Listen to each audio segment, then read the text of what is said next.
Hi, thanks for joining us on Inside Curtin. I'm Michelle.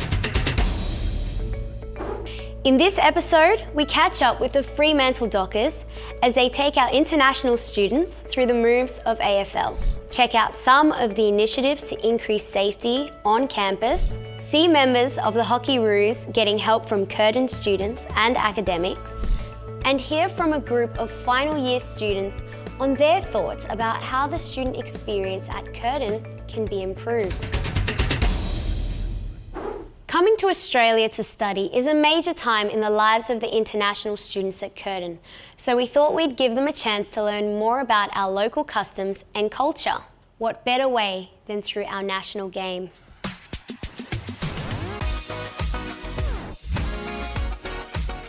Today is a really important event, which is an alliance between Curtin University and the Fremantle Dockers, giving international students the quintessential Australian experience of trying AFL, maybe for the first time. Yeah, so the Fremantle Dockers are here to help with the Curtin University international students and spread the great game of AFL. So we're here to try and teach them some skills. We're just here building the relationship with Fremantle Dockers and Curtin University and educating the multicultural students on how to play the Australian game.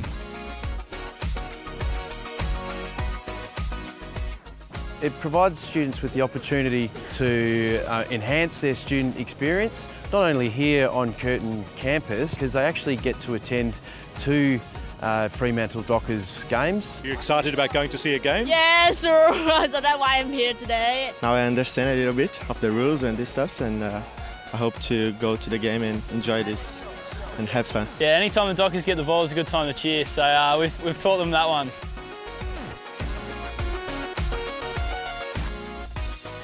So yeah, my dad's from Zimbabwe and he landed in Australia, and the first thing he was told is to find a footy club and enjoy footy. So, you know, I think it's an Australian identity, and you know, it's a great game that people come and that from all walks of life love the game. I think sport's always a big part of it, like the country and stuff. So no, I love it. It's good. It was awesome. It was my first experience with AFL because in Brazil we usually just play football, soccer, you know. Very good. I have a lot of energy. I love it. Oh, I loved it. It was brilliant. Oh, it was an amazing experience. It was a lot of fun. The stations were really cool to do. Yeah, it's kind of complicated because there's so many sports like mixed, but I like it. I don't really know how the scoring system works. I just know that it involves a lot of running, tackling, and hitting a ball. Yeah, I love the tackling. What did you think of the Dockers players? Were they good teachers? Yeah, they were lovely. Yes, they are, and very handsome too. Yeah, they're all really helpful. Yeah, good fun, made it really entertaining and yeah, enjoyable. Everyone had a great time getting involved in a game that most were taking part in for the very first time. Campus safety is an issue gaining worldwide attention, and while here in Perth things are much better than elsewhere, there are important issues we need to take notice of. This was highlighted during the screening of a US film called The Hunting Ground. We had a chat to some of our team after they watched it.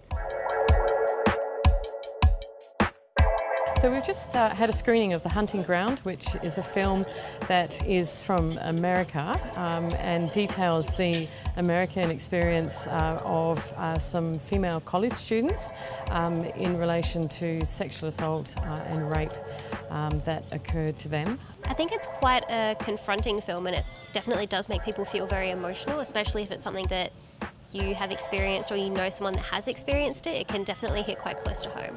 So a number of the issues that were raised were to do with the extent to which there's underreporting, and that of course concerns us. I mean, there's always going to be incidences of underreporting and people not coming forward about it because they're scared about what might happen, and I think that's something that globally still exists no matter what college you're at or university. You know, my experience across a number of universities is that, you know, we are extraordinarily well placed. Nevertheless, there is always more that we can do. More that we can do to ensure that our students understand where they can go to get help. Our staff can understand what their responsibilities are and where they can go to get help. and just to ensure that all of our campuses are as safe as they possibly can be. So we have a Safer Communities response team, and that is made up of our housing services, our social workers, our counsellors, our GP, our academic registrar. All of those people are attached to very substantial support services. So that's basically people who can help students in these situations and people who are professionally trained to deal with these matters. If issues do occur or they feel uncomfortable or harassed in any way, then they must seek support and help, and it is absolutely available. We have Student Assist. It's not run by students, so it's 100% anonymous. It's for free. You just call up and say, I'd like to speak to Student Assist. You don't need to provide too much detail other than that. And the people who work within Student Assist are all from social work or psychology backgrounds, so they're positioned to help. I think it's something that isn't really talked about that often. Like you always kind of see stuff about it and there's always things like this, but depending on, I think, where you're from and your background and your upbringing, and even where you went to school, it's not something that is a major topic of discussion a lot of the time, unless something terrible has happened. Respect and safety are absolutely core to what we do, and we will do everything we can to ensure that we have the absolute highest standards in both of those areas. There is now a free Safe Zone security app available through the App Store or Google Play. You can find out more by checking out Safety at Curtin on our website. Last year, Curtin announced its partnership with Hockey Australia, putting us in direct connection with hockey players and experts at the highest level, including those headed to the Olympic Games. Many of our faculties have been working with the hockey teams, including sports science, who have been helping them out with our climate chamber.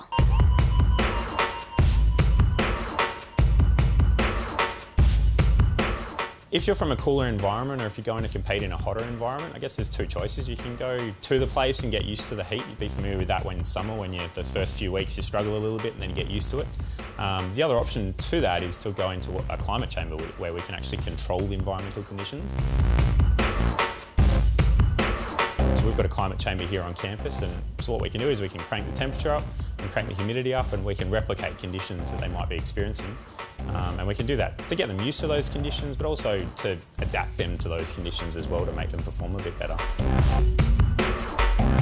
So we've done up a program that's, we've got 4 weeks for most of the squad, 6 weeks for a few of the other guys, where they come in, use our chamber 2 to 3 times a week.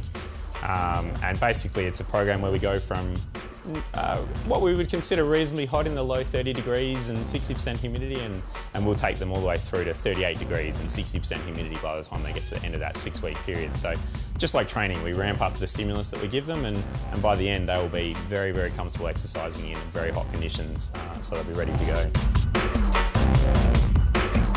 So we've got our prac students in there, they've got their strength and conditioning coaches as well in there, just to keep an eye on the guys and make sure that they cope okay with the conditions. Particularly for the ones that are newer to the programs, it's definitely a bit of a struggle. Walking into 38 degrees and 60% humidity is challenging any day. It's really rare to have them work in, even with a national program, never mind with an international program. It's amazing that they get that opportunity. And particularly in sports science, where often you really need the opportunities to work with elite sport to get jobs in that industry later on. It's definitely the bit that can kickstart your career, and we find the passionate students that jump onto those opportunities, they're usually the ones that hang around and work hard to get into that industry. So it's an amazing opportunity to be able to work with a national program and such a successful program as well, like the Kookaburras and the Hockey Blues. It was hot and sticky in the chamber without exercising, so you can just imagine how tough it was for those guys training hard in the heat.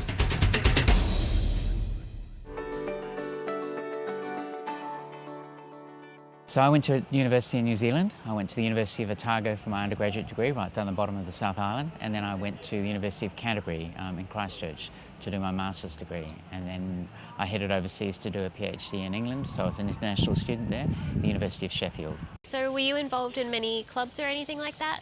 Yeah, that was the great thing about Otago. So we had lots of clubs, and I was involved in theatre, a lot in theatre, and that was fantastic, really good, and in sporting clubs and in a variety of other kind of, sort of very obscure student clubs that existed, I think, purely to attract funding for the drinking money that they could then expend it on. But that was great, and that was really what kind of saved the university experience for me, was being part of that broader community. Just, sitting in classes, was a very sort of isolating experience for someone who's coming from out of town. Yeah. But then the engagement with the student societies, I think, run by the Guild and various things, was just fantastic. And that really, I still keep in touch with people that I was in theatre groups and performance groups with at University of Otago, and we had a 40-year reunion quite recently. I think I definitely agree with that. I mean, when I started uni, I kind of did the whole coming to class, going home, and that was it. Yeah. And then you start to get involved in all of these clubs and societies and things on campus, and it really just broadens your entire perspective of everything that you can do here. It's fantastic. Yeah, it's how you develop that sense of identity and belonging. And before that, as you say, I found it very isolating and wondered what on earth I was doing there. But then it sort of built into something, and that feeling of engagement and identity is the thing that stays with you and connects you to the institution. I think. It definitely does. And gives you the confidence, I think, to when you go out from university into employment. I think you feel like you're coming from a community and a solid base. So, really important. And I guess because it means that you branch out and you meet people that aren't just in your course or your school. Yeah, exactly. You meet people from all kinds of faculties. That's what really makes a university. It's not the lectures. It's not the educational content in a way, because a lot of that can be delivered through other mechanisms. It's what we sort of deliver to students when they come onto campus, when they engage with us, that really makes the university, and will, I guess, make the university going forward. When we think about sort of 10 to 15 years' time, what universities will be about, they'll be about this kind of, they'll be about student engagement really, and bringing students, enabling students to engage with employers, with government, and with society more generally. That'll be the focus, as opposed to just places where students come to have someone deliver a lecture to them. That's gone really. No, I think that definitely is changing. I mean, we register over 100 clubs each year through the Guild. It's fantastic to see so many students wanting to meet other people and get involved and be engaged and just have a good time while they're here as well. That's it for this episode of Inside Curtin. If you'd like to find out more about anything you've seen, you can visit the Learning for Tomorrow website at www.curtin.edu.au. Thanks for your company, and we'll catch you next time.